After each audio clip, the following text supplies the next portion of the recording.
I was sleeping, they woke me up soon in the morning, and they told me, we want to talk to you, can you come upstairs? So I went upstairs to just talk, and then they robbed me to another prison because they didn't let me to take my stuff. I had some notes that I wrote about my prison because I knew that I'm going to write a book about what happened to my life, and they didn't let me to take my notes.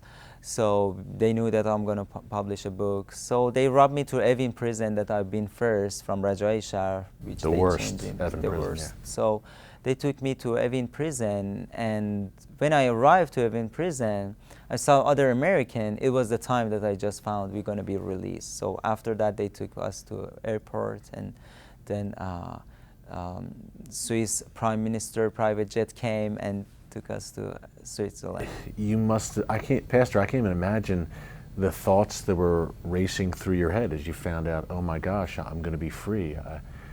You probably can't even describe it really. Words don't do it justice, but what did you think? When It was amazing. It was amazing, but let me ask real quick, did you feel like it was for real, or were you worried they were going to kind of change their mind? And Still, I feel sometimes I'm in a dream, you know, still after a month.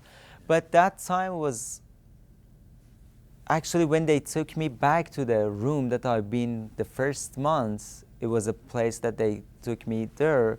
So I just remember the whole last 3.5 years that I've been in prison, all the torture that I went through, all the suffering that I went through. So spirit of thanksgiving to God got very strong to me, and it was amazing. You could find yourself that you are born again as a born again Christian. Yeah. So, and actually I always said to my family, as a born again Christian, I had this opportunity to see the hell with my eyes, But the experience that I can say in one word is just like being born again.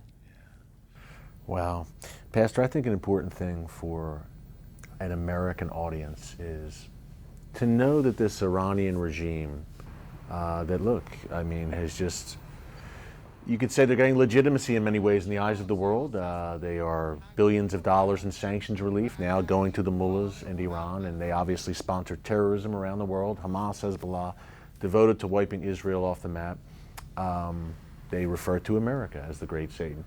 Pastor, in your view, why should Americans care about what's happening in Iran right now?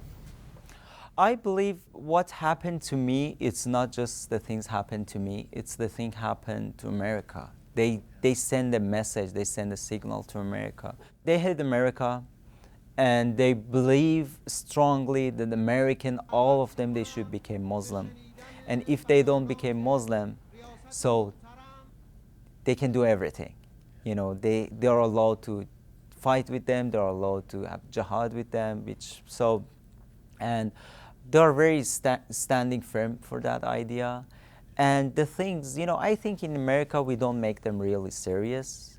And in my personal experience with them, I saw they are very serious, They mean what they say, Pastor. That's what you're telling me, that when they say death to America, they refer to America as the great Satan. The Iranian leaders, they really mean it. They believe this ideology. They do, yeah. The last hours that I want to just get free, from Iran, I was in the airport with Marine, and one of the leader of the interrogator was with me. I asked about Israel, about him, I want to know his opinion about it. And I asked, did you hear that Ayatollah Khamenei, the supreme leader of Iran, said after 20 years there would be no Israel on the planet? And he said, yes, we know that, And I said, what do you think about it? He said, yeah, we should kill all of them. We should remove them. And I said, but you need to know, we as a Christian, we always support Israel because Israel is a chosen nation of God. And so from this discuss with him, I found out that they are very confirmed, very focused on it to make it happen. And to destroy Israel. To destroy Israel. And they said, if America wants to support Israel, then America going to be our enemy too. And I said, we as a Christian, we always support Israel because God said that if you bless Israel, I'm going to bless you. If you curse Israel, I'm going to curse you.